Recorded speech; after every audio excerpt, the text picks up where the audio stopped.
So ngayon, ang content natin ngayon is about ang content ko naman ipapakita sa inyo ay yung bagong CUC ng aking Flash 150 na keyless na. Yan, keyless na siya. Naka-keyless system. Ngayon, ang ituturo ko ngayon sa inyo ay kung paano yung tamang settings kapag keyless system ang inyong motor. Napaka-importante nito, lalo na pagka ang motor mo ay FI at saka may ECU. Lahat ng Honda, wala silang auto start, laging manual. Same sa ganito. Start natin, ayaw natin. Dapat matapos siya ng ganun. Yun. Pero hindi, kaya ko siyang pa-start nung kusa, kaya nga lang, disable ko na yun. Kasi, kahit alam niyo ng mga engineer, kahit sinong engineer, kailangan kasi, ang back to basic tayo. Ang principle noon ay kailangan mag-reset muna ang lahat ng system, lahat ng sensor ng isang unit bago mo pa-startin. Yan. Patayin ko muna. Yan, napapatay ko yan. O, di mo. Yan, dapat ganyan. Pagka ganyan ang mga keyless, ngayon, yan. Pagka i-activate ko, activate on. Yan, activate na yan. Pwede mo na siyang gamitin.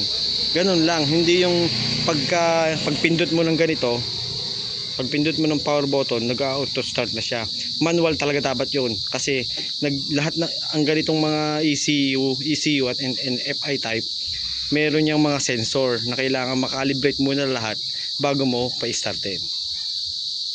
Tapos ako nga, ingat nga ako dito kasi ako nga pagka pinabinuksan ko yan. Oh, yan, pinapatay ko muna yan lahat tapos saka ako ni-start yan. Oh.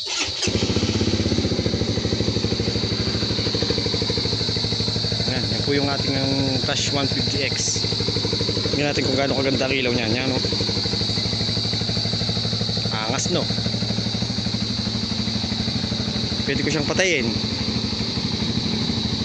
ng malayo, nananakbo. Yan. No? Tapos on uli. Ayun, naka-on na siya. Yan po yung standard ng keyless system na hindi tinasabi ng iba. Yung iba tuwan-tuwa, naka-keyless, start agad.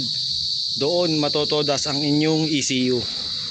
Kaya tapos yun, doon matotodas ang inyong mga ECU. Kasi ito ay hindi pa nag-i-start yung makina, hindi pa nagka-calibrate lahat ng mga sensor. Nag-i-start na, sumasabay na. Kaya dapat i-disable yun. I-disable nyo yun. Yun po yung tamang settings ng FI at saka mga naka-ECU. Yun ang standard. Kahit kay Honda, ganun din dapat.